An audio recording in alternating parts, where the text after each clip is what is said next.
Hey, salam alaikum, bienvenue sur le Miracle Fajr podcast, le podcast qui t'aide à avoir plus de sakina, de sérénité au quotidien et dans l'au-delà, Inch'Allah. Ce podcast, c'est pour toutes les femmes musulmanes qui veulent reprendre leur vie en main, apprendre à se connaître, lâcher prise tout en préparant leur vie après la mort.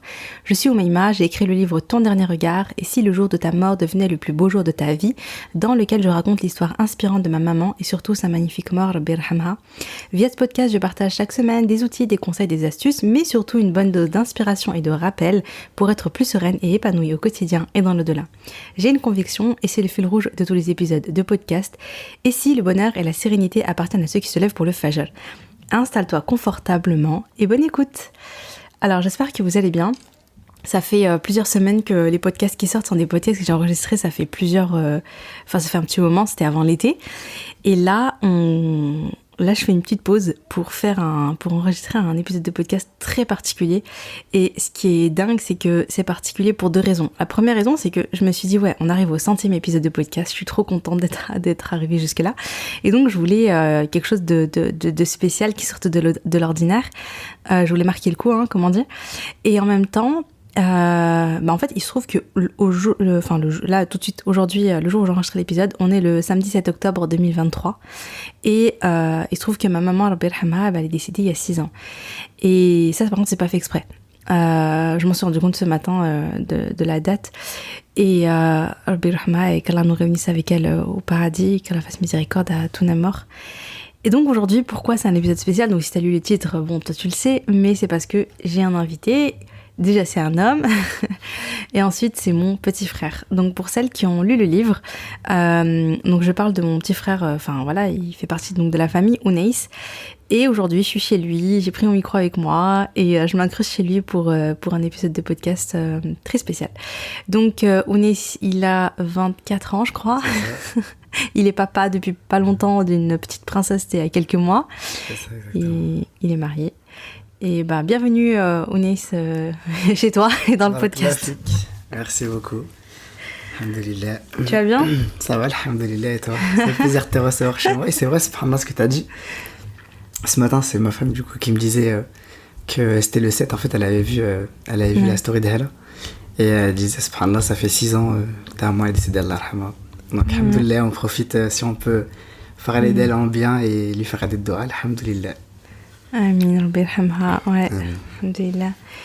Et donc toi t'as dit Hela, pour info, c'est, tu vois, dans le livre Tasnim, j'ai pas donné, les filles j'ai donné le deuxième prénom, les garçons il y en a, non mais c'est pas grave, okay. Je pense que ça la dérange pas, mais écoute Ounaïs, aujourd'hui on est là, justement pour parler d'Oumi, et je voulais à la fois parler du souvenir en fait que t'as d'elle, parce que je pense qu'on a tous un certain, on a tous certaines anecdotes, certains souvenirs d'Oumi qui sont un peu différents.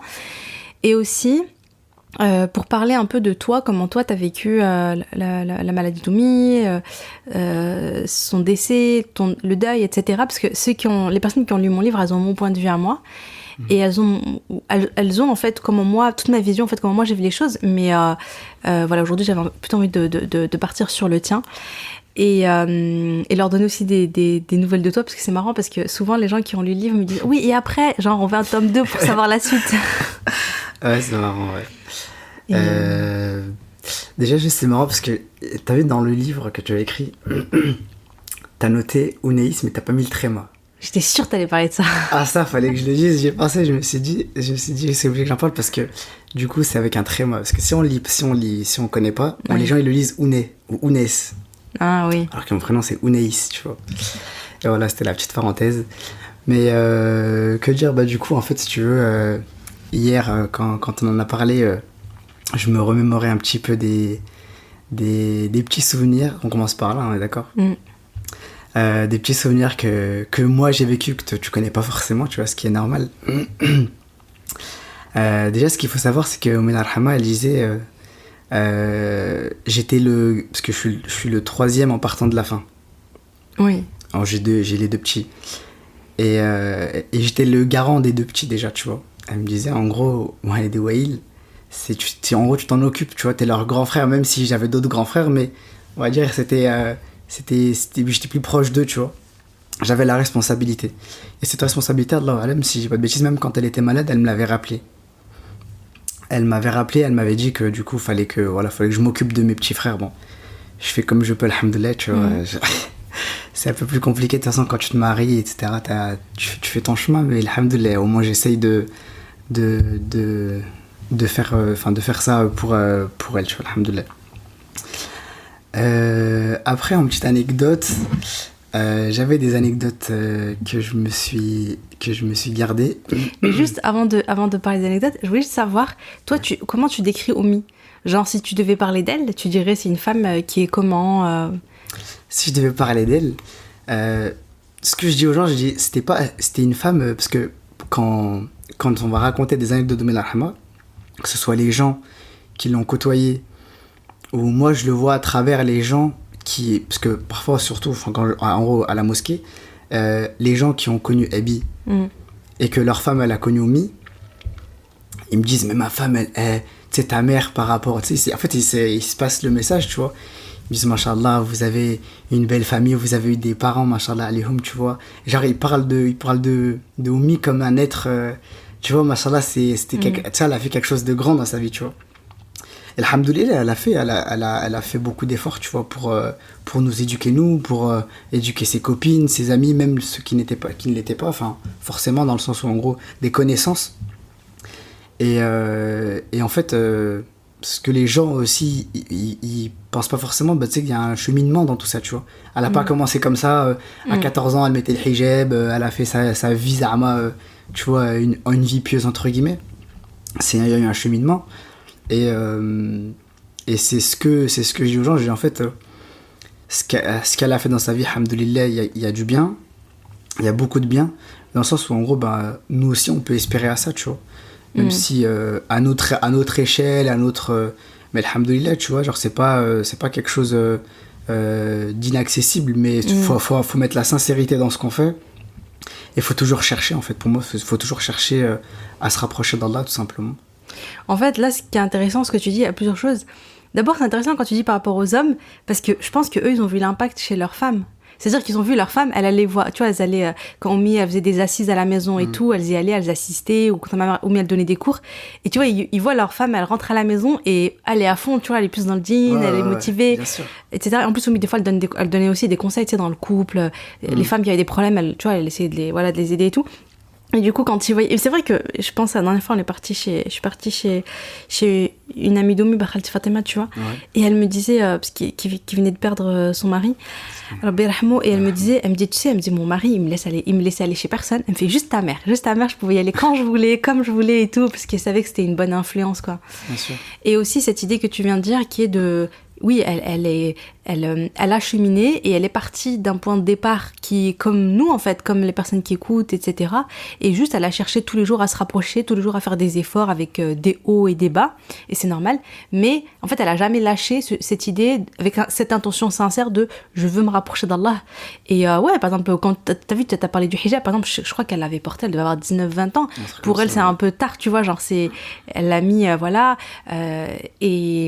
Je veux dire, elle est pas née avec le Coran dans une main et le hijab dans l'autre, tu vois. Exactement. Ouais, bien au contraire. En plus, dans sa famille, ils pratiquaient pas trop à l'époque. Non, ils pratiquaient pas trop, et je me rappelle qu'elle me disait que mais c'était mal vu. Oui, c'était mal vu. Zama, une jeune qui met le hijab et tout, au bled, et ben c'était pas mal vu. Elle disait qu'elle se cachait. Elle nous racontait, elle disait, elle se cachait, elle partait justement apprendre tout ça et tout, mais elle ramenait pas ça à sa famille. Et ça, elle nous disait toujours une belle chose. Elle nous disait, Allah, il vous a plus aimé que nous, parce que nous, et elle parlait même, parce que pour elle un petit peu, mais c'était pour elle, mais elle disait qu'il nous a plus aimé dans le sens où il nous a donné des parents qui nous ont appris la religion. Elle a dit, nos parents ne nous ont pas appris la religion. Elle nous disait, vous vous rendez pas compte dans quoi vous baignez, en fait. Et c'est vrai, on se rend pas compte. En fait, la chance, dans le sens... Enfin, Allah, il nous a fait un cadeau. Je dirais pas, il vous a plus aimé, parce que en chacun... fait, quand elle dit ça, elle le dit par humilité. Rabbi habkoum, quoi. En fait, c'est Rabbi brakoum, Rabbi habkoum. Il vous a donné plus de chance qu'à nous, tu vois. Mais ça veut pas dire que... un bienfait, quoi. Exactement. Mais ça veut pas dire Enfin, pour moi, c'est pas le cas. Pour moi, machallah, alia, oui, tu vois. Mais en gros, dans le sens où elle le dit aussi par une humilité sincère. Elle dit que on a de la chance d'avoir des parents qui nous rappellent, tu vois. Pour nous, c'était normal. Et une des anecdotes que je m'étais notée, Mais pour nous, c'était normal que à la maison, on lise le Coran. Je disais aussi, je rentrais de l'école, par exemple, un des souvenirs que j'avais. Je rentrais de l'école et je voyais...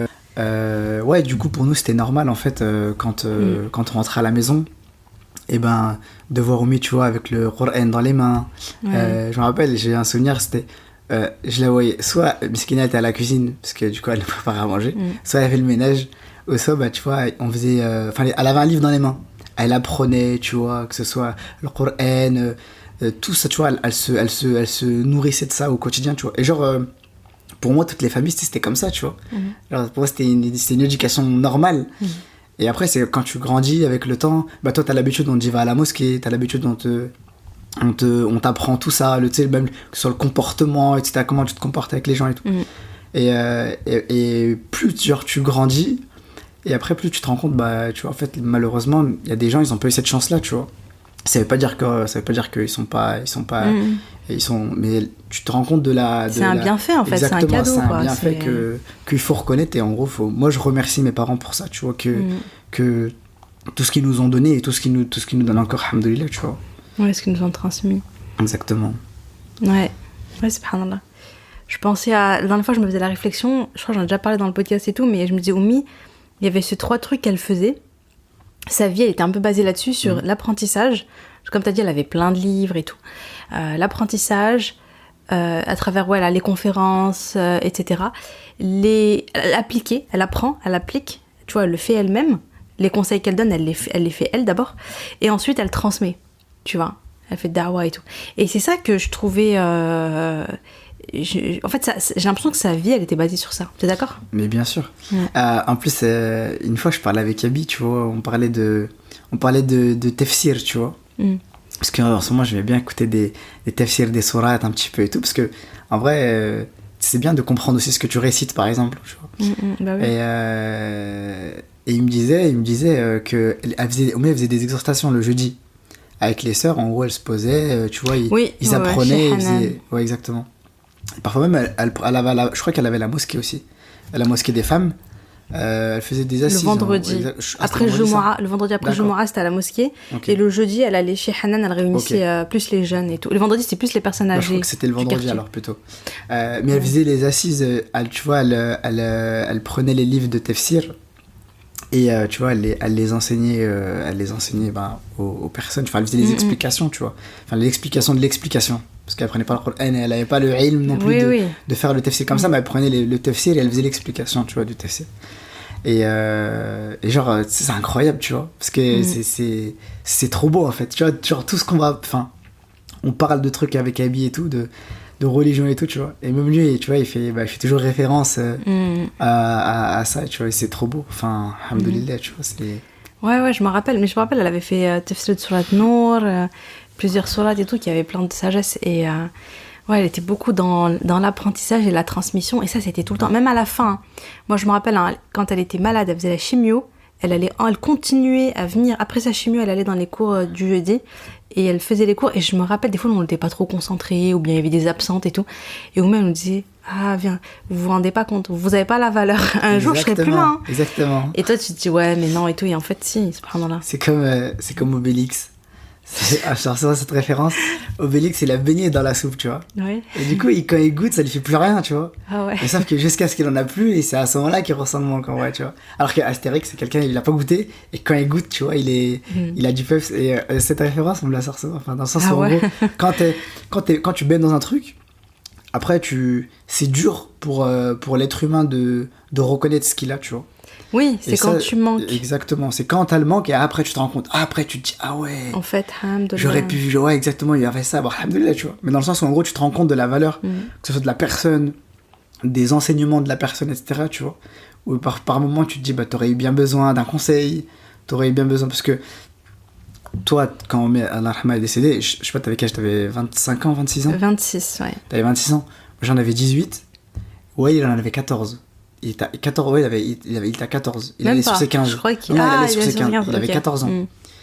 Et tu vois, je me dis, en vrai, à 26 ans, si on regarde relativement, vous aviez eu plus de chance que nous, dans le sens où vous avez plus profité, tu vois, t'as vécu 26 ans de ta vie avec ta mère, tu vois. Non, moi, je n'ai vécu que 18, ouais, que 14. Et tu vois, ça c'est... Je me suis dit, tu vois, Miskin, surtout Wael, c'est le plus petit, il était très proche de Mallah Alhama. Et genre, je me suis dit, bah, tu vois, il a pas pu profiter comme moi, j'ai profité déjà, parce que moi, j'ai profité, 4 ans de plus, c'est pas pareil, tu vois, parce que quand tu grandis aussi, plus je pense, plus tu te grandis, et en fait, au bout d'un moment, tu sais, tu t'éloignes un petit peu dans le sens de tes parents, où tu vas créer ta vie de famille, tout ça, et après, t'as envie de te rapprocher, justement, pour apprendre d'eux et tout.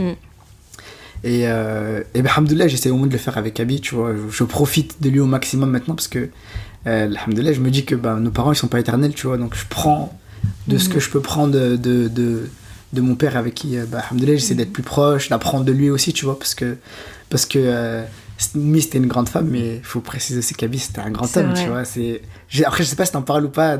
C'est vrai que j'en parle pas beaucoup sur le podcast. J'en parle pas souvent. Mais une grande femme comme ça, Allah Ibarak, elle avait un mari aussi qui avait les épaules fortes, tu vois.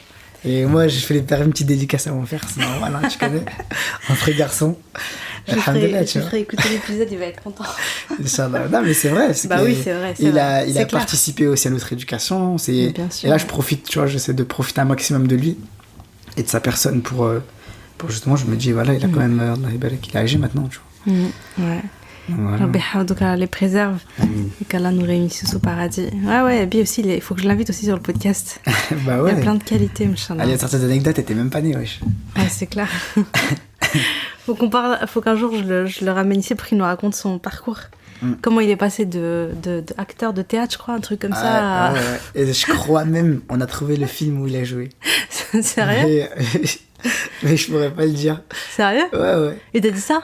Une fois, on en avait parlé. Et une fois, on a retrouvé, mais on a un doute. On a un doute si c'est lui ou pas. Tu vois, il est disponible on le voit, sur Internet? On le voit, ouais. Mais même, on a cherché dans les noms à la fin. Ouais. Et il apparaît pas, tu vois. Il apparaît pas, mais c'est le secret de vie, ça. Ouais, comment il est passé de acteur à mashallah.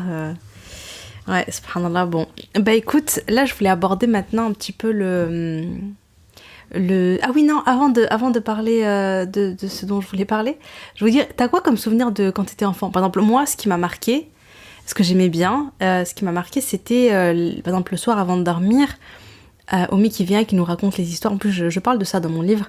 Oumi qui nous raconte les histoires des compagnons, l'histoire des prophètes, et chacun lui demande, tu vois, en fonction de son histoire. Genre, Al-Bara, il dit, ouais, raconte l'histoire d'Al-Bara ibn Malik. En plus, il y avait une belle histoire aussi derrière, une super belle histoire derrière son sahabi. Donc, c'est un compagnon du prophète. Mohamed qui dit, ouais, raconte l'histoire de Mus'ab ibn Umayr. Tu vois, parce que Mus'ab, c'est son deuxième prénom. Exact. Enfin voilà, tu vois, on était plusieurs comme ça et ça j'aimais trop et enfin voilà, tu vois, c'est trop bien parce que nous on aimait trop les histoires et en même temps il y a plein de c'est des histoires vraies, c'est l'histoire des compagnons du prophète, il y a plein de sagesse à en tirer. Voilà, ça c'est un truc qui m'a marqué.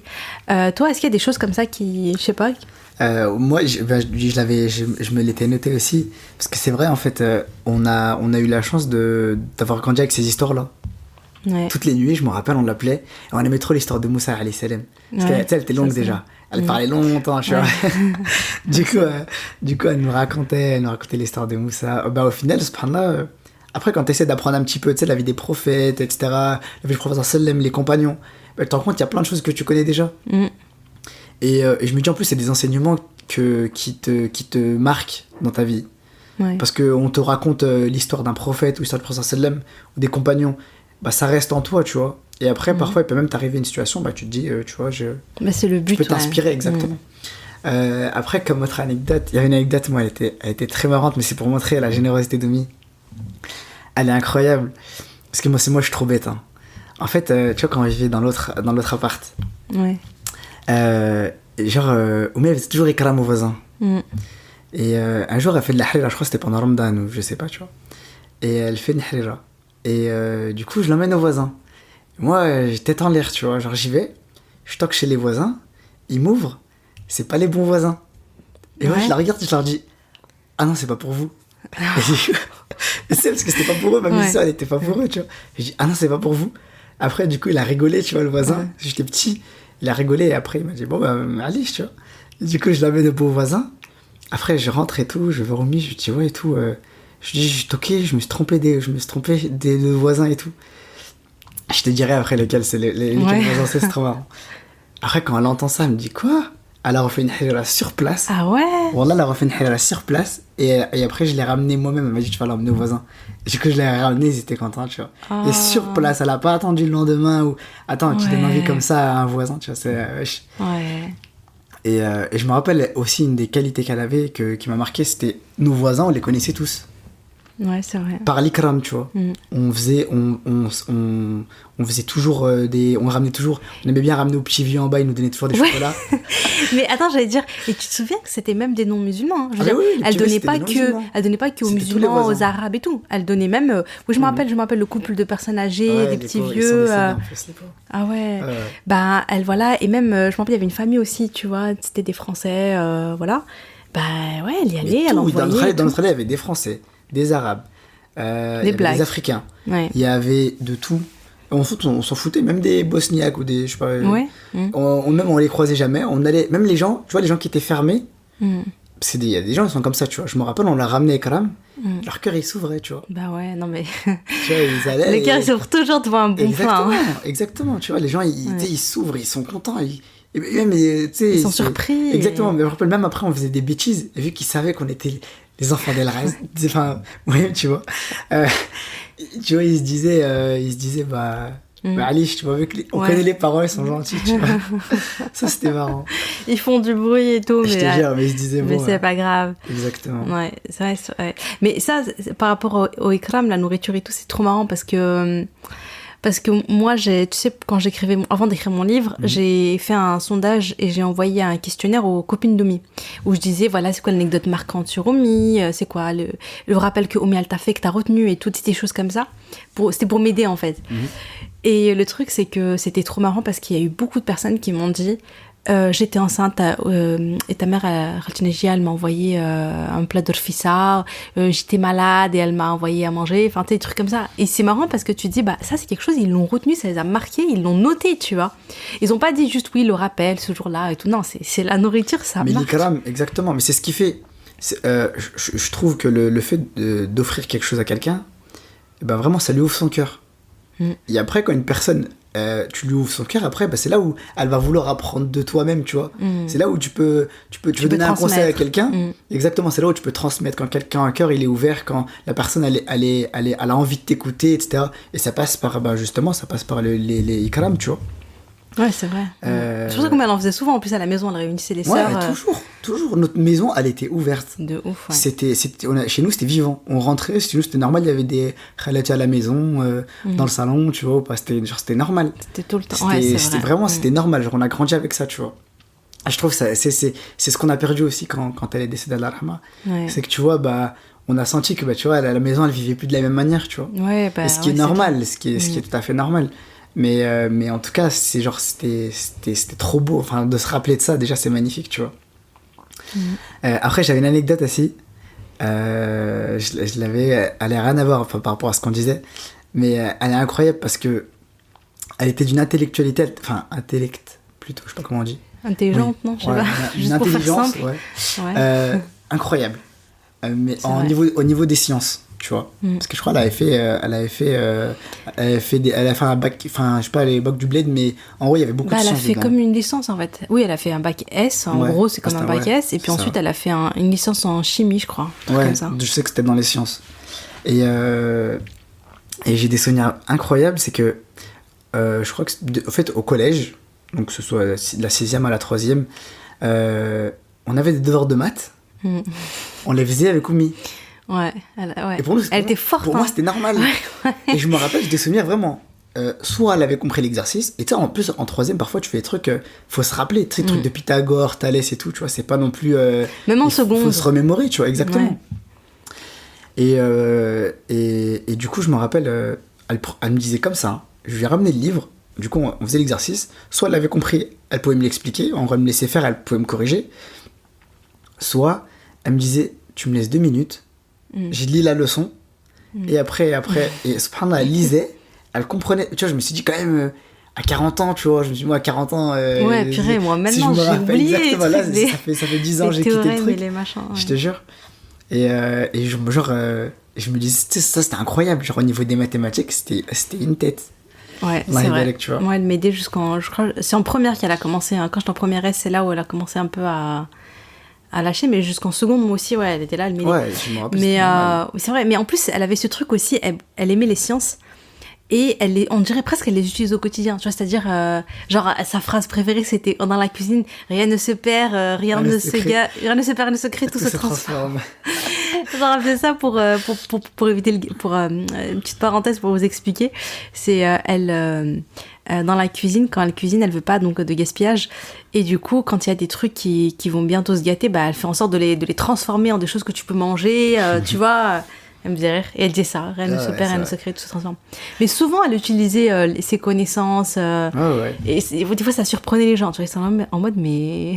S'il voit que le hijab, 8 enfants, ils disent, celle-là, la pauvre... Exactement, ouais. Parce qu'en plus, même son français, il était pas aussi bon qu'Abi.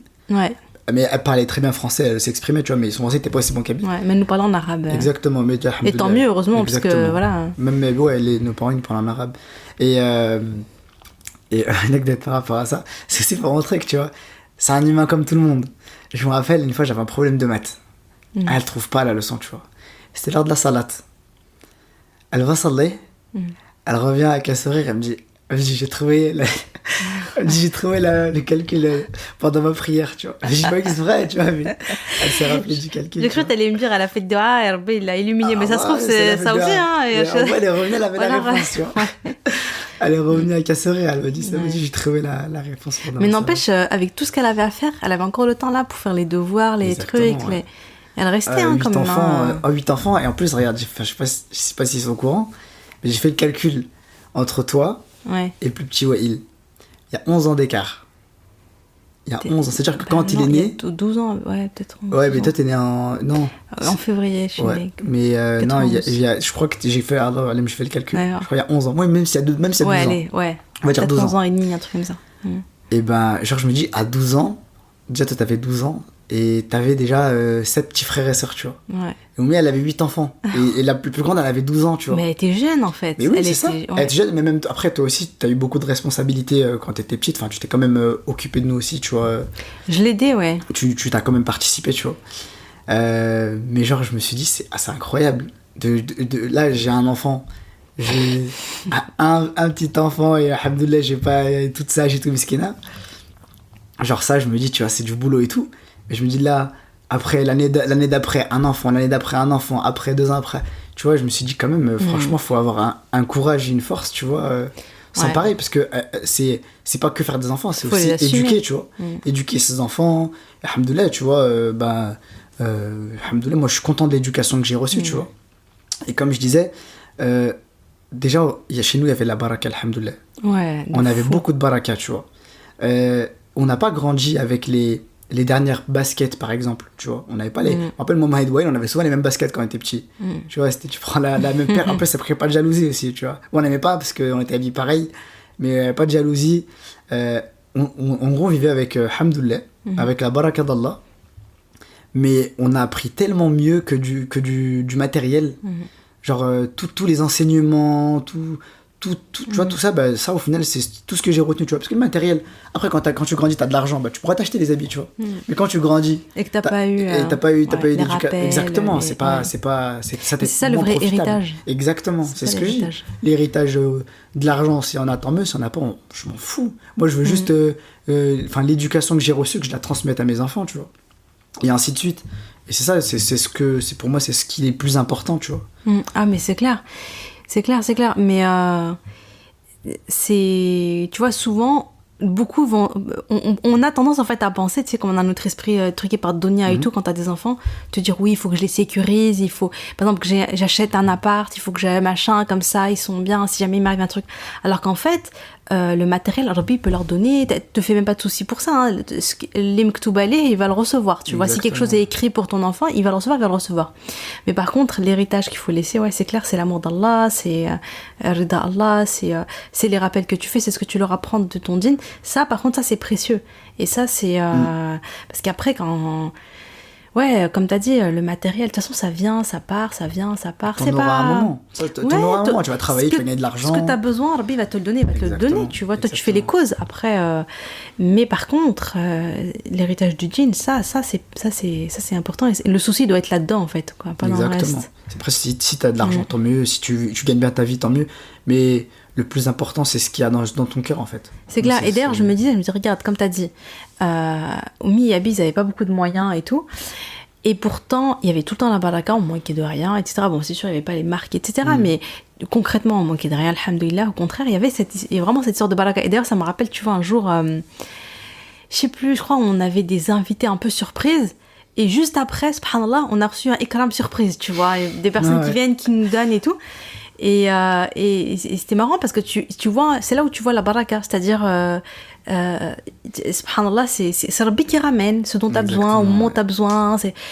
Et ça, c'est beau. C'est beau parce que tu peux aussi avoir beaucoup d'argent, mais t'as pas de baraka. T'es toujours dans le manque, t'es toujours dans le rouge. Pourtant, t'as des bonnes, tu vois, t'as de l'argent, hein, mais... Et la générosité, justement, amène la baraka aussi. Ouais. Le fait que tu sois généreux, tu donnes. Plus tu donnes, plus Rabbi te donne. C'est mathématique. Tu vois, tu parlais de mathématiques, elle est bonne en maths. C'est vrai. Tu donnes, Rabbi te donne plus.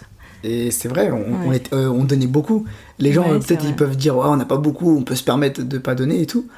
Mais non, c'est que tu donnes selon l'effort que tu vas fournir dedans.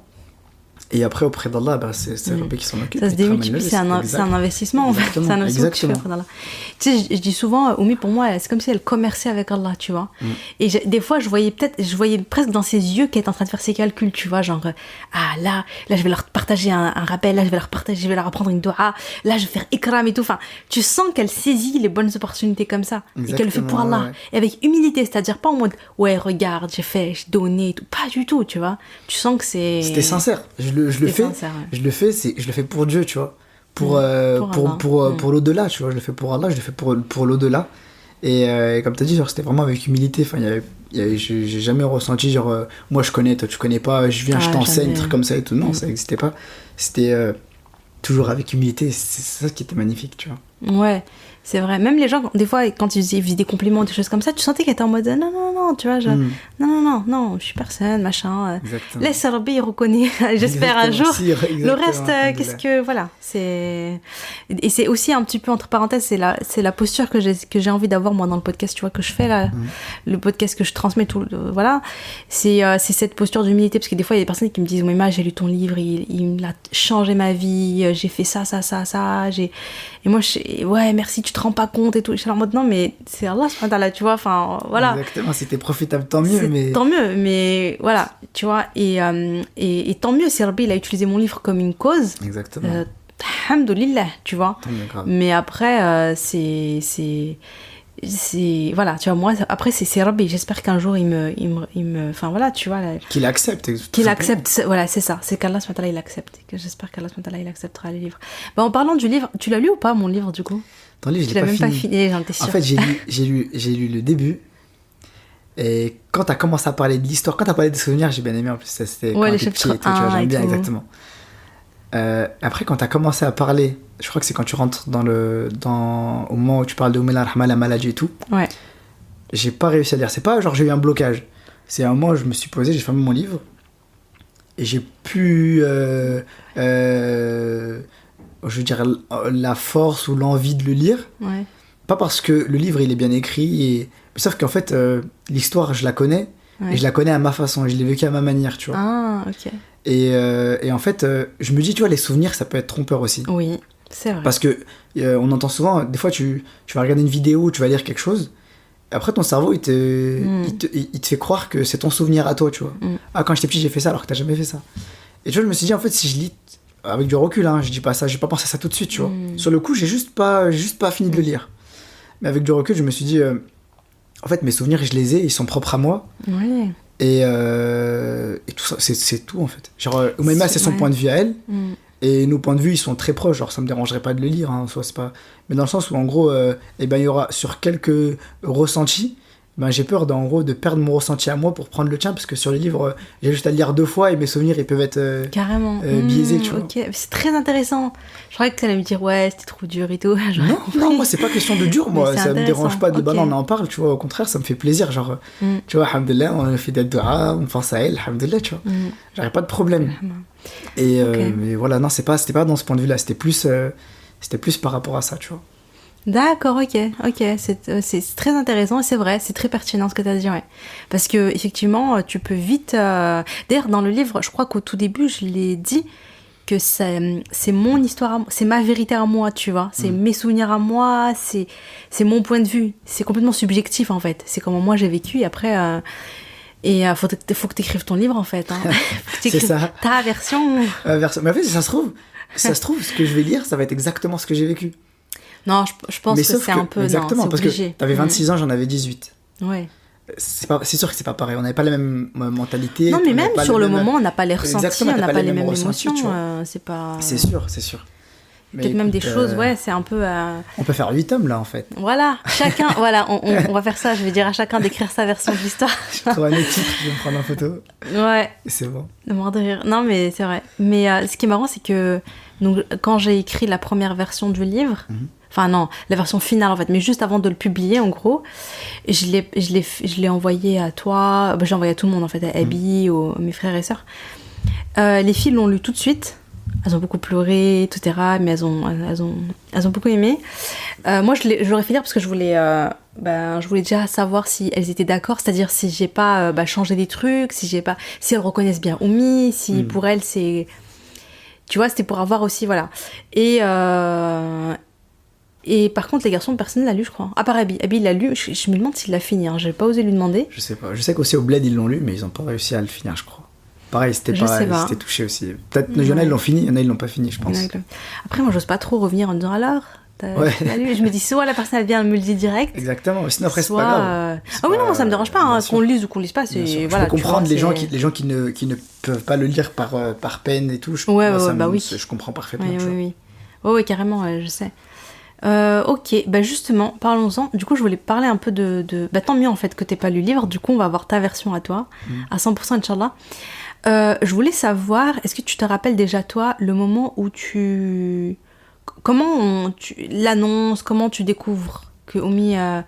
Tu te rappelles un peu de ce qui s'était passé, parce que tu te rappelles au tout début, mal au ventre et tout. Exactement. Au début, je me rappelle qu'elle avait mal au ventre. À cette période-là, je passais mon bac. J'étais en train de passer, c'était l'année de mon bac je crois, ou l'année d'avant, j'étais en première, fin de première. Parce que cette maladie elle a duré 1 an et demi et elle est décédée après que j'ai raté mon bac. Je me rappelais même pas que t'avais raté le bac. Ah, tu l'as vu après. Après je me suis dit, ça m'a fait de la peine, en fait ça m'a fait de la peine 5 minutes, dans le sens où en gros je me suis dit, j'ai raté le bac, miskina, je sais que... Après je me suis dit franchement, à choisir entre le bac et lui faire des doigts, ça sent qu'après je l'ai repassé, je l'ai eu, tu vois. Mais je me suis dit, le bac c'est pas grave. Bien sûr, c'est pas grave, bien sûr. Franchement, c'est le dunia, c'est rien, tu vois, c'est pas grave. C'est anecdotique, sachant que je l'ai eu après, tu vois. Donc, c'est pas... Mais elle était encore en vie quand t'as pas eu ton bac, ouais. Ouais, elle était encore en vie. Elle devait te dégoûter. Je me suis dit, vas-y, je vais le faire pour elle. J'ai eu mon bac. Parce que pour moi, c'était important les études. Hein. Ouais, bien sûr. Mais après, en plus, j'ai fait de la prothèse dentaire. Pour elle. J'ai fait... ça m'a fait aimer la prothèse dentaire, mais c'est elle qui m'a dit... Elle voulait trop. Ouais. Elle voulait trop un dentiste. J'ai foré le cursus, mais bon. Ouais. Non, mais du coup, je me rappelle effectivement, Miskina, quand ça a commencé par des douleurs au ventre. Et on se doutait pas, enfin moi personnellement, je me doutais pas du tout que c'était un cancer. Personne. Sachant qu'elle était partie à l'hôpital. Et du coup, les médecins là-bas, apparemment, ils étaient pas très compétents, pour pas dire autre chose. Mais du coup, ils ont dit non, mais c'est pas très grave, ouais, un truc comme ça, exactement. Et du coup, Miskina, elle était rentrée et tout, déjà, elle avait pris une petite frappe, elle était bien fatiguée, Miskina. Et après, j'ai souvenir, la pauvre, tellement elle avait mal, je me rappelle, elle avait mis du film. Elle avait mis du film alimentaire autour de son ventre pour serrer, parce qu'elle avait des douleurs, ça devenait insoutenable, tu vois. Et quand on a vu ça, on a dit non, c'est trop. Et du coup, si ça se trouve, hein, parce que ça se trouve, vu que toi t'as écrit et que tes souvenirs ils étaient plus frais, si ça se trouve, mes souvenirs ils se sont mélangés au niveau du temps. Ah ouais, non, t'inquiète. Donc t'hésites pas à me redire. En tout cas, c'est comme ça que je l'ai dans ma tête. Et donc à partir de ce moment-là, on l'a emmené à l'hôpital. Et c'est là où ils avaient diagnostiqué la maladie et tout, tu vois. Et je me rappelle, dès les premiers instants, Oumina Rahma, elle savait elle allait partir. Ah ouais, t'as ce ressenti. Pas que le ressenti. Elle disait, oui, mais vous savez, mes enfants, je suis pas éternelle, je vais partir. Et moi, j'ai souvenir qu'on disait à Oumi, non mais Oumi, c'est bon, t'es juste un peu malade, tu vois. Ça arrive, tu vois, genre c'est pas grave, tu vois. Et je crois, à ce moment-là, il disait cancer et tout, mais il disait que c'était pas, genre ça pouvait être traitable. Je sais pas si ça se dit. Ouais. Mais du coup, j'ai le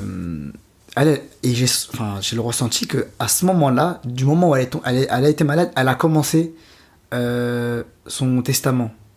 Elle commençait à se préparer, à se préparer et à dire ce qu'on doit faire exactement. Toi, tu fais ça, tu t'occupes de eux, toi, tu fais attention à ça, vous faites ça. Elle commençait petit à petit à le faire, tu vois. Et aussi, une chose très importante, qui moi, c'est resté dans mon cœur, mais là, j'ai un doute sur le temps.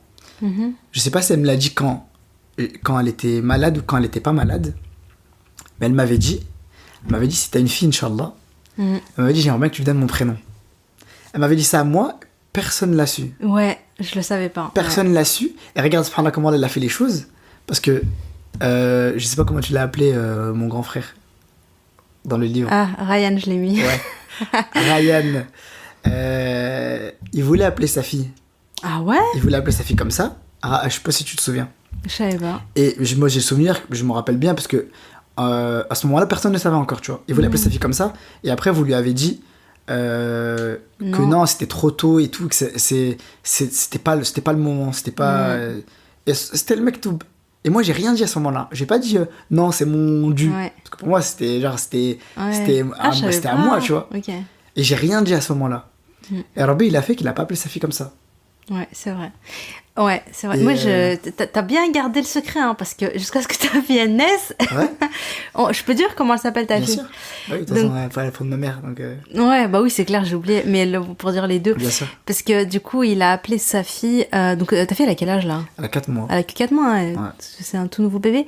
Il l'a appelée Najia Nour. Et d'ailleurs, moi, au début, ça m'a fait un peu un choc, genre Najia, tu vois. Pour moi, c'est même si ça fait 6 ans et tout, tu vois, c'est dur, tu vois. C'est dur, bien sûr, c'est dur. C'est pour ça qu'on a mis aussi 2 prénoms. Najia Nour, ça passe bien, oui. Parce qu'on a dit, moi, je comprends que si ça peut être difficile d'appeler Najia, tu vois. Franchement, ouais, tout seul, donc tu peux l'appeler Nour, tu peux l'appeler Nanou. Nanou, voilà. Non, même Najia Nour, ça passe. Non, mais les deux, ça passe bien. Ouais. Non, mais ouais, du coup, ok. Donc, elle te l'avait dit à toi. Elle me l'a dit comme ça, elle m'a dit j'aimerais bien. Et, en fait, elle avait une qualité aussi. Quand elle te parlait, elle te donnait de la valeur à tel point que tu te croyais que tu étais le plus important. Ça, c'est un truc de fou. On me l'a beaucoup dit. Et ça, c'est une qualité. Le prophète Sallam, il l'avait aussi. Le prophète Sallam, les compagnons, il parlait avec eux. Avec lui, pardon. Et les gens, ils disaient, mais c'est qui ton préféré dans le sens où, vu comme tu me parles, c'est sûr que je suis ton préféré, tu vois. Ouais. Réalité, il a dit ma mère, je crois que c'était ça le verset. Ah, je connaissais pas ce hadith. Alors, mais je vais pas dire de bêtises. Attention, parce qu'en plus, on n'a pas cherché, t'inquiète. Des jours, c'est tout. Mais non, je te dis là, le hadith, il existe, mais tu pourras le retrouver, tu vois. Non. Ou en gros, bon, ok, c'est pas grave. Et du coup, genre, elle me disait, tu sais, j'aime tous mes enfants. Oui. Mais genre, toi, c'est particulier, tu vois. Peut-être elle dit ça à chacun, je crois. Elle a le droit. Exactement. Et genre, moi, au moment là, c'est comme ça. Genre, vraiment, elle me disait, tu sais, genre, toi, c'est particulier, tu vois. Toi, c'est spécial. Genre, je t'aime beaucoup, tu vois. Ouais. Et du coup, par contre, ouais, elle m'avait dit, j'aimerais bien que tu appelles ta fille. Tu appelles ta fille. Mais c'est marrant parce que toi, t'avais 18 ans, t'étais pas mariée, rien du tout. 17-18 ans. 17-18. Pour moi, c'était... Et moi, j'étais mariée, j'avais déjà une fille et tout. Logiquement, tu dis, bon, la probabilité exactement, que le prochain, voilà, c'est... Et ça, j'ai un doute, justement, j'ai un doute. C'est pour ça que je doute sur 17 ou 18 ans, parce que j'ai un doute si elle était malade ou pas aussi. Je sais pas dans le temps quand est-ce qu'elle me l'a demandé. Et bref, pour revenir du coup un petit peu, parce que j'avais perdu le fil là. Ah mince, je me suis On dit. parlait de... Donc, pour toi, dès le départ, en fait, quand on lui annonce... Parce qu'en plus, bon, je sais pas si tu te rappelles, mais il y avait une espèce de panique parce qu'elle n'est pas partie à l'hôpital parce qu'il pensait qu'elle avait un cancer. Mais elle est partie à l'hôpital pour se faire opérer parce qu'il pensait qu'elle avait une appendicite, qu'elle avait explosé, il y avait eu tout ça. C'est ça, Bon, ça, j'en parle dans mon livre. Bon, en fait, là, on est grave en train de spoiler mon livre. Hein. Si vous n'avez pas lu mon livre, faites une pause. Revenez après l'avoir lu. J'aurais dû le dire au tout début parce qu'on spoil grave là, mais c'est pas grave. Mais ouais, je le mettrai dans la description de l'épisode. Mais ouais, du coup, et en fait, il opère. Et au moment où Oumi il l'opère, Oumi elle pensait même, parce que je crois qu'il y a un. Comment dire, comment on appelle ça, le risque est vital, quoi. L'engagement, on dit. Enfin bref, en gros, elle pouvait mourir. Ouais. Péritonite, apparemment, tu peux mourir en fait. Ton appendicite qui explose et tout, ça peut être très grave. Et Oumi, je me rappelle, elle m'avait appelée en urgence et moi, j'étais arrivée à la dernière minute, juste avant qu'elle sorte de sa chambre et qu'elle aille au bloc opératoire. Et c'était trop flippant, quoi. Vraiment. Là, on passait de A à une gastro à peut-être elle va mourir ce soir, tu vois. Ok. Ouais. Du coup, le lendemain, après nous, la nuit même, on a su pour le cancer et tout. Donc voilà, donc bref, donc toi, t'as le sentiment. Ça, j'ai exactement ça, du coup, ça, je savais même pas, tu vois. Tu savais pas de quoi tu savais Non, par rapport en gros que t'étais arrivé à la dernière minute, tout ça, tu vois. Parce Ah que oui, moi, je me rappelle que. T'étais là dans la salle d'attente au moment où elle était dans le bloc ou pas? T'étais là ou pas? Je sais pas. Parce que je me rappelle que du coup, vu que je préparais mon bac, au début, je l'accompagnais pas trop à l'hôpital. C'était plus Abby et les grands, tu vois. Ouais, puis c'était plus nous, oui. Surtout quoi, j'avais 17 ans. Vous faites partie un peu des 3 derniers. Exactement, c'est exactement ça. On va plus te dire, reste avec tes petits frères ou des choses comme ça. Exact, ouais, je me rappelle plus exactement ce que je faisais, mais en tout cas, je sais que au début, j'accompagnais pas trop à l'hôpital, tu vois. Jusqu'à ce qu'elle tombe malade. Jusqu'à ce qu'on sache qu'elle avait le cancer et tout. Et c'est à ce moment-là, bah, du coup, parfois. On l'accompagnait à l'hôpital avec les ambulanciers, je rentrais avec elle dans le camion et tout, Meskina. Ah ouais, ça par contre non, jamais, je l'ai jamais accompagnée à l'ambulance. Ouais, si, moi je me rappelle, on l'avait pris, j'étais avec les ambulanciers, Msaken, ils étaient hyper gentils parce que c'était les amis de Ryan. Oui. Et franchement, Allah Ibarak, ils étaient hyper gentils. Oui. Et ils étaient hyper patients, ils l'appelaient Khalti, ils prenaient soin d'elle. Je me rappelle, j'étais avec eux, on l'avait pris. Ah oui, elle allait faire une chimio.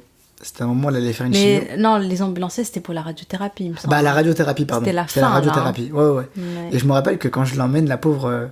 bah, du coup, il y avait que elle et moi. Je l'avais emmenée, on était elle et moi, elle allait partir au bloc, tu vois. Et je pouvais pas dire ce qu'elle m'avait dit, mais je sais qu'en tout cas, on avait une petite discussion, tu vois, genre... elle me parlait, Meskina, de son lit, elle était allongée, tu vois. Moi, j'étais debout à côté d'elle. Et j'ai souvenir là qu'elle me parlait, je pourrais pas dire ce qu'elle m'a dit, hein, c'est vraiment vrai. Est-ce que tu te rappelles ce qu'elle t'a dit, tu sais, vers la fin là c'était quand? Je sais pas si c'était, oui c'était, je pense un peu avant qu'elle rentre en agonie, enfin c'était vraiment vers la fin, quoi. Elle savait qu'elle allait partir, et j'ai le souvenir qu'elle nous prenait un par un, tu vois, et en gros elle faisait des wasiyas, elle parlait, etc. Est-ce que toi tu te rappelles de la dernière conversation que t'as eu avec Oumi ou pas?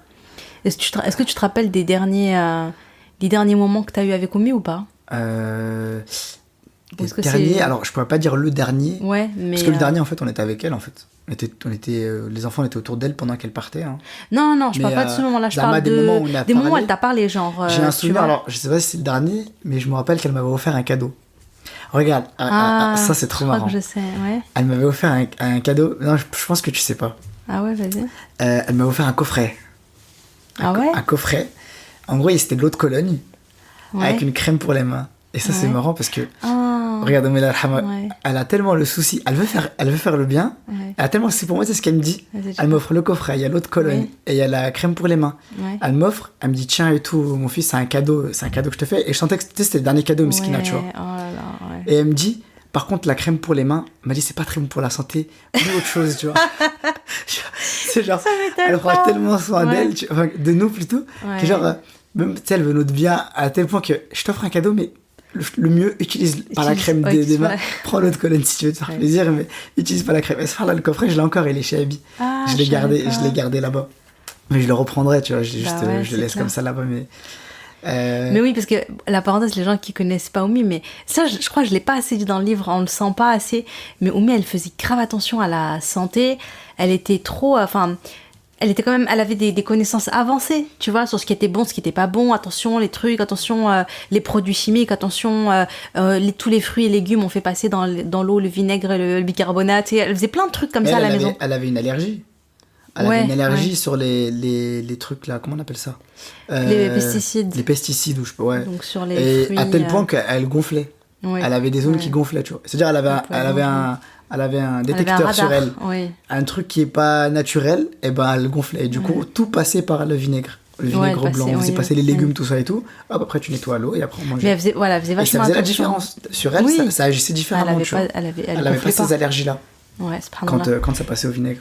Mais tu sais que je me rappelle de ça, je me rappelle même elle avait fait un cadeau à Abby, elle voulait lui offrir enfin vraiment je me souviens qu'à la fin, ouais, effectivement, elle offrait des petits cadeaux, moi j'avais écrit le testament avec elle, hein. Genre le testament, elle m'avait appelé un soir et là elle m'avait dit viens et tout, ça m'avait trop surpris, elle me dit mais pourquoi elle l'a pas dit avec Abby, mais je pense que c'est parce que Abby c'était trop dur pour lui, il acceptait pas, c'est normal, il voulait pas du tout, c'était trop dur pour lui. Et surtout que, exactement, et il prenait beaucoup sur lui pour nous, parce que nous on le voyait fort, tu vois. Ouais. Alors que, et j'ai le souvenir, Mesquine, tu vois, quand elle est décédée, je me rappelle du premier frère qui est venu nous rendre visite. Oui. Et il a pris Abby dans les bras, tu vois, et Abby s'est effondré, tu vois. Et c'est la première fois que je le voyais s'effondrer comme ça. Ouais. Et tu vois, je l'avais vu fort tout le long, tu vois. Ouais. Et c'est lui qui nous réconfortait, tu vois, quand elle était de là, on s'est embrassés, on s'est fait des câlins et tout, et il nous réconfortait. Il est resté fort jusque-là, jusqu'à ce que le frère y vienne. Et après, Abby, tu vois, il s'est effondré dans ses bras, tu vois. Et ça, donc, j'avais eu le dernier cadeau, c'était le coffret. Et elle m'avait offert aussi un Coran. Ouais, voilà, je pensais à ça, moi. Le Coran, c'était le dernier cadeau, en fait. On va dire, c'était vraiment le dernier cadeau, tu vois. Et elle m'offre ce Coran. Elle t'a donné une mission, hein. Elle t'a dit appelle la Najia ma fille, mais elle t'a donné une autre mission, bien plus. Elle m'a dit j'aimerais que tu sois hafid Coran. Ouais. Elle m'a dit j'aimerais que tu sois hafid Coran. Et bon, Inch'Allah, on y travaille. Allah, c'est un vrai travail, un Coran, mais c'est noble, tu vois. Et pareil, elle l'a pas dit à tout le monde. Je pense que si elle m'a dit ça aussi, c'est que, Inch'Allah, binillah, j'en ai la capacité, tu vois. Bah oui. Après, c'est vraiment un vrai travail. Franchement, c'est un vrai travail, mais Inch'Allah, j'espère, hein, franchement, je décourage pas, tu vois. Et ce Coran-là, je me rappelle. Non, alors un des souvenirs, c'était avec un autre Coran, mais je crois que c'était la veille. Au moins, il y avait beaucoup de sœurs à la maison. C'était avec ce Coran-là. C'était la veille ? Oui, la veille. Et je me rappelle ce qui me faisait du bien quand Skina elle était très malade. Elle était en agonie. Exactement, en fait. je crois qu'elle parlait plus. Ouais. Et je me rappelle ce qui me faisait du bien, et je sais pas si c'est celle qui me l'avait demandé ou pas, mais je lisais du Coran. J'avais le Coran dans les mains, et parce que nous, alhamdoulilah, on nous faisait aussi des cours à la maison, on était aussi inscrits au cours arabe et tout, mais on faisait aussi les révisions à la maison et tout. Et ce qui me faisait du bien à ce moment-là, je me souviens, c'était d'avoir le Coran dans mes mains et lire des sourates. Les sourates que je connaissais, tu vois, je les lisais en même temps. Et ça m'a fait beaucoup de bien. Et après, du coup, quand elle m'avait, le Coran qu'elle m'avait offert justement, je me rappelle, je l'avais gardé contre ma poitrine quand elle était décédée. Et je me berçais avec, je me rappelle, je me berçais comme ça avec. Et ça me faisait du bien, tu vois. C'était cadeau de ma maman, c'est le Coran, alhamdoulilah, tu vois. Ouais. Voilà. Mais oui, je me rappelle un truc incroyable. Je sais pas si t'en as parlé ou pas, mais ça c'était incroyable, mais vraiment. Dis-moi. Tellement elle avait le souci pour nous. Subhanallah, il a eu une baraka incroyable. À sa mort, des semaines, voire des mois après, on mangeait sa nourriture. Ah oui, c'est vrai, non, j'en ai pas parlé, ça. Ça c'est incroyable, mais vraiment incroyable. Ça veut dire qu'elle avait laissé des pots de bessara, de l'adès, l'oubia. Ça, elle les avait mis dans les bouteilles. Elle les avait mis au congélateur, ou Allah, elle les avait fait exprès, parce que Meskina, elle savait que du moment où elle allait partir, ça allait être dur. Abi, il sortait les trucs, Meskina, il les faisait réchauffer.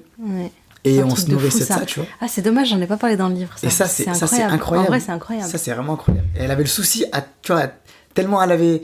Je me suis dit aussi, c'est une grâce d'Allah de. Si Allah est averti avant ta mort, c'est une chance, tu vois. Parce que il y a des gens, Msaken, alhamdoulilah, je pense que c'est des gens qui, binillah, iront au paradis, tu vois. Mais il y a des gens, ils n'ont pas eu cette chance-là. Il y a des gens, ils sont morts, un accident de voiture. Et tu vois, je me dis, si Allah il te donne la chance de te prévenir avant de te. À condition que, bien sûr, que tu fasses le khair. Il y en a plein, hein, ils ont des signes. Et tu vois, malheureusement, ils en prennent pas compte. Mais tu vois, elle a profité de ça pour préparer son départ, tu vois. Ouais. Même, tu vois, tout, même la vaisselle, le moindre petit truc, elle a dit, je veux pas le garder. Faut qu'on donne, faut qu'on partage, faut qu'on... Tu vois, je veux rien garder, exactement. Je veux rien garder pour moi. Elle est partie avec rien. Elle est partie comme quand elle est née avec rien, elle est repartie avec rien. Elle a fait cet effort-là. C'est vrai, mais je crois que j'ai déjà dit, j'en ai déjà parlé de temps en temps en parlant d'organisation d'Oumi, je disais qu'Oumi faisait du batch cooking bien avant que ça soit à la mode. Genre elle cuisinait en grande quantité. En fait, quand elle rentrait dans la cuisine, c'était jamais pour faire un petit plat pour ce soir, hein. C'était un plat pour 2-3 jours, et aussi pour les ikram et tout. Exactement. Elle faisait en grande quantité, elle faisait plusieurs choses en une fois, et des trucs faciles, par exemple la lobia, la hades, la bissara. Donc voilà, pour les francophones, en gros c'est soupe de pois cassés, la bissara. Ouais, c'est ça. Voilà, les lentilles, lentilles en sauce, voilà, fèves, haricots blancs en sauce, des trucs comme ça. Donc elle faisait elle faisait vraiment en très grande quantité. Et du coup après elle mettait dans des en plus elle avait une méthode, hein, il me semble, hein. Elle avait des bouteilles, elle mettait dans les bouteilles en verre. Je crois qu'il fallait que ce soit encore chaud bouillant, tu vois, et enfin bien chaud. Ensuite elle refermait tout de suite. Voilà, elle laissait que ça reprenne la température ambiante, et ensuite bref on se mettait dans le congèle. Elle avait toute une méthode qu'elle avait vue, je sais pas où. Les boissons, on buvait jamais de boissons, ou très rarement. Ouais. On faisait toujours les recettes. Par contre, ça c'est nous, on s'y collait. C'était toi. Ils revenaient du marché, ils avaient les cagettes là, des fruits. Ils allaient les petits, moi Mahédouaïl, je me rappelle. Et on coupait les fruits et tout, on faisait les confitures, les compotes et tout. Ouais. Elle aimait bien faire ça, franchement. Et nous, genre, tu sais, nous, on était, enfin, c'est pas qu'on était pas fans, c'est qu'on était habitués. Et les gens, quand ils venaient, ils goûtaient. Ouais, ils disaient, attends, confiture maison, genre. Bon. Tu sais, c'était vraiment bon, tu vois, même les compotes et tout. Genre, ils goûtent et tout, ils sont trop contents. Ouais. Et genre, pour nous, c'était normal, tu vois. Ouais, c'est clair. Mais limite, on préférait les trucs achetés parce qu'on se disait, tu vois, et en fait. Et après, quand tu t'habitues aux trucs achetés, tu te dis que c'est cool. Et en fait, c'est quand tu grandis que tu te dis, j'aimerais bien maintenant faire des confitures. J'aimerais bien manger de la confiture chez maison. Exactement. Je sais ce qu'il y a dedans et tout. Ouais, et du coup, subhanallah, mais c'est vrai que maintenant que tu me le dis, je me rappelle bien après sa mort, genre même des mois et des mois, subhanallah, des semaines et tout, il restait allez, un petit pot de bissara, de Oumi et tout, c'est un truc de fou incroyable. Quand même. Mais Oumi, je pense qu'elle a eu du mal à lâcher prise, hein. Genre à se dire, parce qu'Oumi, c'était une maman un peu, j'allais dire une maman poule, c'est une maman qui aimait bien tout gérer, tout, tu vois, tout faire pour ses enfants, nanana, elle était bien derrière nous et tout. Et à la fin, elle était obligée de lâcher prise, de se dire, ok, je les laisse maintenant, c'est bon, Rabbi va s'occuper d'eux, quoi. Et ça, c'est super dur. Tu m'étonnes. Je pense pour toutes les mamans, mais Oumi a été très... Surtout, t'as 8 enfants. Ouais, et ils sont jeunes. Le plus petit, exactement, il a 14 ans. Alors, il y a plus jeunes, hein, mais quand même. Bien sûr. Il y a que moi qui suis mariée, tu vois les autres, comment on va faire, et le mariage, et après, au bout d'un moment, je sentais à la fin qu'elle pensait plus à ça et qu'elle se disait, vers la fin, elle se disait, j'ai senti qu'il y a eu un changement où elle était plus dans le lâcher prise, et elle disait c'est bon, c'est Allah qui gère, quoi. Je veux dire, moi je me rappelle, genre Habibi il était venu, et ça c'était je crois 2 semaines, ou 1 ou 2 semaines avant sa mort, peut-être 10 jours avant sa mort, quelque chose comme ça, donc c'était même pas, je crois que c'était 1 semaine, hein. Ou vraiment très peu de temps avant sa mort. Habibi vient, et limite j'étais là, mais elle est sur son lit de mort, hein, tu vois. Elle est pas encore en agonie, mais elle est presque en agonie, je pense 2-3 jours après elle est en agonie, et moi j'étais là, Oumi, du coup là je fais malcha, j'ai sorti la viande du congèle, j'y mets quoi déjà dedans? Tu vois, c'est limite, tu sais, c'est le mec qui m'arrête comme ça, je veux mais laisser les gens mourir tranquille. Oh là, c'est pas le moment, je vais mourir là, tu peux pas faire ta malcha toute seule. Laisse tomber, on était très accrochés à Oumi, genre Oumi, Oumi, tu vois. On était perdus. Je te jure, c'est mais vrai. Ça aussi, je me dis, il y avait un bienfait dans... En fait, je me dis, kulchi li hikma ya'lamuha, tu vois. Rabbi, il nous a enlevé Oumi, je pense qu'on était jeunes, mais c'était aussi parce qu'on était trop... Ça nous a fait grandir. Ça nous a fait grandir de parce ouf. Parce que moi, je me disais quoi, pour avoir un peu mon ressenti personnel, c'est que je me disais, tu vois, je pense que tu perds ta maman à 30, 40 ans, c'est pas pareil. C'est ta maman quoi qu'il arrive. Oui, c'est dur et tout. T'as pas les mêmes besoins. Parce que t'es marié, t'as des enfants, t'as ta vie. Et moi je disais perdre l'amour, je disais, on va dire, pour moi c'était le moins pire. C'était le besoin. Je me sentais orphelin. Je me suis dit, mais voilà, cette phrase a été dans ma tête. Je me dis, qu'est-ce que je vais devenir? Je me disais comme ça. Je me disais, qu'est-ce que je vais devenir? Je vais faire quoi? Genre, c'est Oumi, elle fait tout. Ouais. Elle fait tout. Elle nous faisait le linge, elle nous faisait truc. Elle préparait. Dans sa tête, c'était une horloge. Gaz, ouais, je sais pas, ça tournait dans tous les sens. Faut faire ça, faut que vous ayez chercher ça. Inch'Allah, on va faire ça, on part là-bas. Tu vois, Abby il suivait, tu vois. Mais Abby, il était carré. C'est pour ça qu'Abby était perdu. Il était comme nous, il était perdu comme nous, tu vois. Parce que et le même jour, il disait, ceux qui connaissaient Oumi, tu vois, elle planifiait, regarde son emploi du temps au quotidien. Elle faisait rien au hasard, il y avait rien qui traînait. Tac, elle lisait ça, après elle faisait ça, elle faisait comme ça, tac, tu vois. C'était carré, elle avait une vie. C'est un truc de fou en fait. Les gens ils se rendent pas compte. En fait, on se rend pas compte à quel point. Mais de toute façon, on a senti le vide quand elle est partie. On était des électrons comme ça, genre attends, on va où là maintenant, on fait quoi, c'est qui on était perdus. Même si moi j'étais mariée, j'étais perdue quand même, hein. J'étais au même niveau que moi. Mais c'est vrai que c'était le plus dur. Mais des fois, tu sais, je me disais quoi la dernière fois, je me disais, parce que moi, tu sais, j'ai fait un rêve d'Oumi. J'en ai fait plusieurs. Il y en a un qui j'aime trop, c'est un de mes préférés. C'est je vois Oumi, elle est dans la tombe, tu vois. Bon, en fait, je voyais pas dans la tombe, mais je savais qu'elle était dans la tombe. Elle était allongée, les yeux mi-clos, en train de faire du dhikr, avec du kohl dans les yeux. Elle dégageait de la sérénité, genre je me repose, de soulagement et tout. Je me dis, mais en fait, Rabbi, il s'est dit, mais la pauvre, laissez-la se reposer. Elle a besoin de repos. 8 enfants, elle en peut plus. Et en fait, je me suis dit ça parce que je me suis dit, en vrai, quand elle était en vie, vraiment, je me dis, je sais pas comment elle faisait parce qu'elle s'occupait de nous.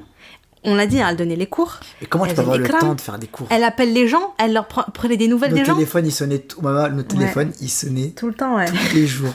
C'était un carnage. On répondait, Oumi, c'est pour toi. Tiens, Oumi, c'est pour toi. Ah, Oumi fait la prière. Dès qu'elle est décédée, subhanallah. C'est fini, il n'y avait plus d'appel. Les sœurs, elles ont grave géré, mais c'est que aussi, en vrai, quand Oumi elle était malade et tout, machallah, elles ont fait beaucoup de choses pour nous, et même après sa mort, tu vois. À un moment donné, après, la personne, elle est partie. C'est ce qui est normal. Et le téléphone, il sonne plus. Frère, le fixe, il servait à rien. Là, il sert à rien, le fixe, je crois. Il sert à rien. Genre, je connais même pas le numéro. Je sais même pas quel téléphone on a acheté. Je sais pas si ouais, c'est vrai. Mais quand elle était là. Mais je me dis, Kouchi, il y a une sagesse. C'est que je pense qu'elle avait besoin de. Vraiment, je le vois comme ça. Je me dis, elle avait besoin de repos. Elle a beaucoup œuvré, elle a beaucoup travaillé. Même si elle est morte jeune, mais elle a beaucoup fait. Il y a eu de la baraka dans son temps. Il y a eu de la baraka, dans son temps, exactement. Parce qu'elle a donné beaucoup à Allah. Et je me dis, Rabbi, il a voulu du repos. Et il a voulu que nous aussi, on grandisse et qu'on prenne nos responsabilités. Et que nous, à notre tour... Parce que tu vois, moi, le ressenti que j'avais, je sais pas si t'as eu ça, c'est que moi, je l'avais dit une fois à mon mari, je lui ai dit... C'était bizarre. C'était une phrase qui était un peu bizarre. Mais je lui ai dit, depuis que ma mère est morte, je me sens pas en sécurité. Dans le sens... Ouais, toi aussi. Ah bon. Mais dans le sens où, quand elle était là, je me disais, c'est un peu comme si, il peut rien m'arriver de grave parce que quand elle a une relation forte avec Allah, s'il m'arrive quelque chose, elle va faire des doigts, même s'il m'arrive rien, elle fait des doigts pour moi, elle est là pour moi, elle fait des doigts, il y avait une espèce un petit peu de garantie, de protéger. Exactement. Alors que c'est Rabbi qui protège, mais juste dans le sens où les doigts, tu vois, elle se lève la nuit en pleurant, enfin, combien de fois j'ai vu Oumi en sous-jour en train de pleurer. Genre, limite c'est normal, tu vas dans sa chambre pendant la nuit, elle faisait ses prières surrogatoires, et elle pleurait pour qui? Elle pleurait pour nous, tu vois. Exactement. Et du coup, moi ça me faisait du bien, je me disais, alhamdoulilah, elle est là, elle fait dehors à la nuit pour nous, c'est bien. Au quotidien, et j'ai exactement la même pensée que toi, et le même ressenti, c'est que quand elle est partie, j'ai senti une protection en moi. Ouais. Je me suis senti aussi protégé qu'avant. Et je me suis dit, par contre, à ce moment-là, je me suis dit... C'est à toi, du coup, de faire les doigts de vrai. Et ça fait peur, parce que tu te dis, maintenant, je dois...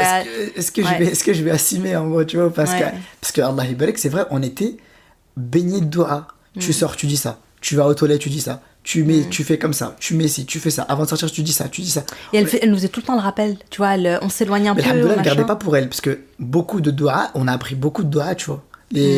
Même avant de manger, après manger, tout ça, au final, alhamdoulilah, je me dis, tu vois, elle a partagé avec nous, elle a fait ses doigts pour nous, mais elle nous a aussi enseigné, tu vois. Bien sûr. Mais c'est vrai que j'ai ressenti à ce moment-là une perte de protection, tu vois. Et Abby m'a dit la même chose. Abby m'a dit exactement la même chose. Il m'a dit pareil que tu as dit, il a dit une personne qui fait des doigts matin et soir. C'est sûr que tu profites de cette personne-là. En gros, elle fait des doigts pour nous. C'est sûr qu'on va en profiter, tu vois. Bidnillah. Mais tu vois, Abby m'a dit la même chose. Il m'a dit j'ai ressenti. Il m'a dit dans tout sans prière. Il m'a dit toutes. Tu sais que les femmes, elles me le disent. Les voisines, les copines d'Oumi, etc. Elles me le disent. Elles me disent, je sais pas, c'est plus pareil. C'est plus obscur. Il y a plus le même truc. Ça se trouve même entre les sœurs elles-mêmes. ce qui faisait le lien, tu vois, et ben c'était tout ça, tu vois, c'était tout le fait que, tu sais, elle avait créé une famille en fait. Ouais. On était une grande famille, on connaissait toutes les khalati, tu vois, après en grandissant, on s'était célèbre de loin, tu vois, on baissait la tête, mais on a grandi avec elle, tu vois, je connais peut-être pas tous les noms, mais je me rappelle de toutes les têtes, tu vois, on a vraiment grandi, c'était une très très grande famille, tu vois. C'est vrai, Et ça, après, tu perds le... Mais après, encore une fois, je me suis dit ça, je me suis dit, les hikmah, il y a une sagesse derrière. C'est vraiment, je le vois comme ça, c'est pour que nous, à notre tour, on prend les responsabilités, on prend notre responsabilité par rapport à Allah, tu vois, et on se dit, ok, maintenant c'est à mon tour en fait. Oumé, elle a fait sa part et tout, et maintenant c'est à mon tour de vrai. C'est déjà le droit, subhanallah. Ouais. Bon, on va pas tarder. Inch'Allah, à terminer. Juste, je voulais savoir, comment est-ce que toi, t'as vécu la dernière... la fin, quoi. Tu vois, la dernière nuit. C'est quoi tes souvenirs que t'as de tout ça Je sais pas si t'as des souvenirs vivants, parce que moi, je les ai beaucoup écrits, en fait, tu vois, parce que je les ai écrits tout de suite après. Mais je sais pas si toi, t'as... Moi, je me rappelle quand Abby m'a réveillé. On dormait avec les trois petits. Enfin, avec les deux petits, pardon, on était tous les trois. Et Abby me réveille et il me dit réveillez-vous, votre mère elle est en train de partir. C'était Abby ou c'était moi? Allah alam, dans mon souvenir c'était Abby. D'accord. Mais du coup je sais pas. D'accord. Peut-être mon. Peut-être que moi j'ai réveillé les grands parce que j'ai ce souvenir là d'être allez vous réveiller, etc. Bon c'est un détail. Hein. Mais moi peut-être que mon souvenir est faux aussi, c'est possible. Hein. En tout cas c'est le souvenir que j'ai, tu vois. Ouais. C'est que j'entends réveillez-vous, votre mère est en train de partir, tu vois. Donc on se réveille et du coup on va autour du lit, tu vois, Doumi. Et subhanallah, c'est incroyable parce que tu vois, Abby il nous fait réciter La ilaha illallah, la ilaha illallah, la ilaha illallah. J'ai le souvenir, on le répétait continuellement. Et tu sais, c'était apaisé. Il n'y avait pas de... tu sentais qu'en fait, on avait tous compris que c'était le dernier moment et qu'il fallait juste être là pour notre maman, tu vois. Pour essayer de la rassurer aussi. On est là, comme tu disais, Oumi, je fais quoi? Non, là, c'est Oumi, on t'occupe pas. On est là, on est avec toi. Et tu vois, la ilaha illallah, ça tourne, la ilaha illallah. Et genre, je vois, tu vois, sur son visage, Miskina, il y avait la fatigue, tu vois. La fatigue, elle était épuisée, elle était malade. Et ensuite, genre, quand je vois l'âme qui commence à quitter son corps, et presque je la vois, c'est incroyable. Et je la vois donc lever son doigt, et je la vois faire avec ses lèvres la ilaha illallah, la ilaha illallah, la ilaha illallah. Et avec son doigt, en faisant la shahada, j'entends la ilaha illallah, la ilaha, on répète. Et tu vois, genre, je vois son âme sortir de son corps, tu vois. Genre avec, tu sais, tu vois, quand. C'est pareil, je crois que c'est un hadith où on dit, en gros, l'âme du croyant, il sort comme un cheveu dans du beurre ou un truc comme ça. Ouais, exactement. Qui sort d'un vase, d'une ouais, huître. Il y a plusieurs versions, mais en gros, ça sort de manière douce, tu vois. Donc là, ça sort de manière douce. Et après, je me rappelle du dernier souffle. Genre, ça fait.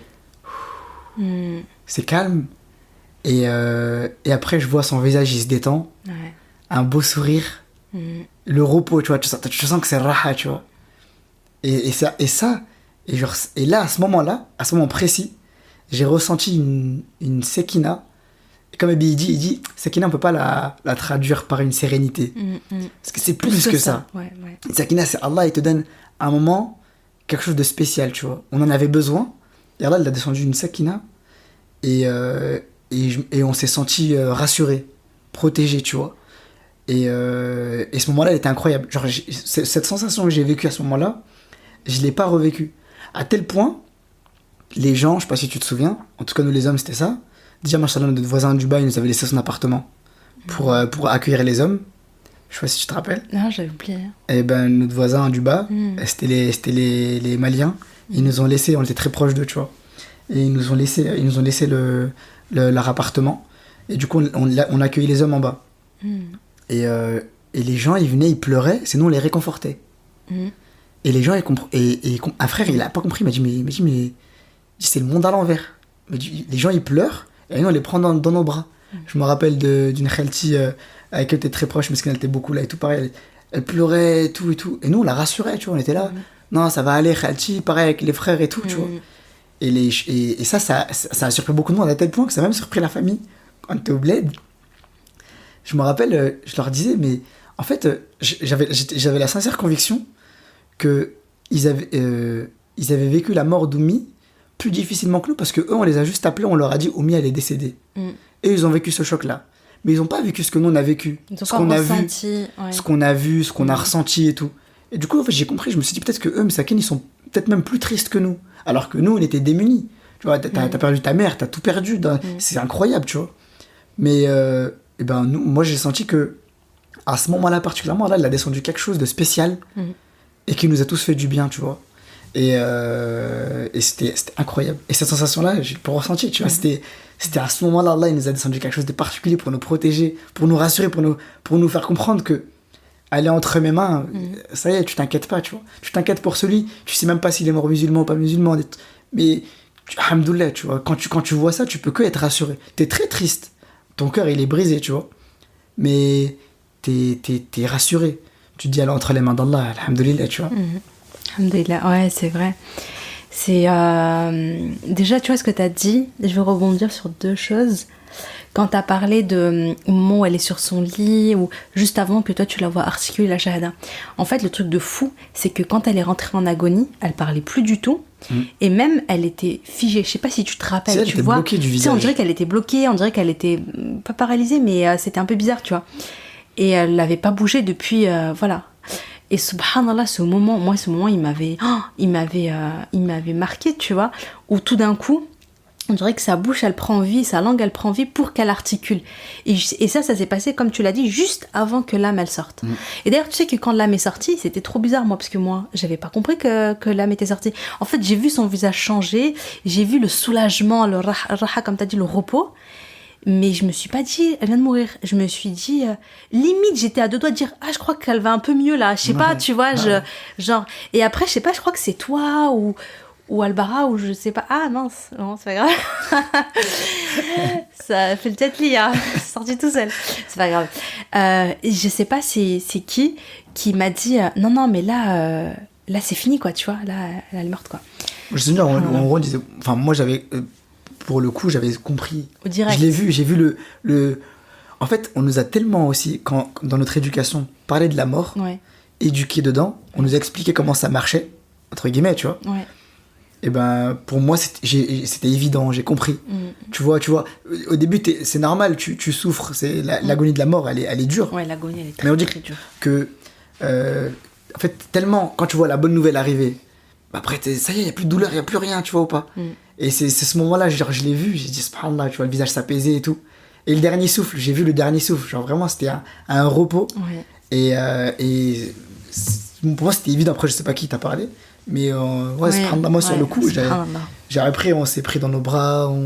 C'était beau ce moment. C'était incroyable. Ce moment était incroyable. On pleurait, mais c'était calme. Ouais. Il y avait pas, tu sais, parfois il y a des gens, ils crient ou ils se lamentent un petit peu, des trucs, alhamdoulilah, nous c'était calme, ta foi elle peut qu'augmenter. À ce moment-là, ta foi elle était à un degré, c'est agib, tu vois. Allah te montre que elle est avec moi, enfin ça y est, tu vois. Ouais. C'était un très très très beau moment. Tu comprends toi du coup pourquoi j'ai mis dans le titre « Et si le jour de ta mort devenait le plus beau jour de ta vie ?» Est-ce que toi ça te paraît cohérent, logique ? Et bien sûr. Et il faut, et on espère à ça, tu vois. Et on espère, on vit pour ça justement, pour qu'au moment du départ, comme Abby dit,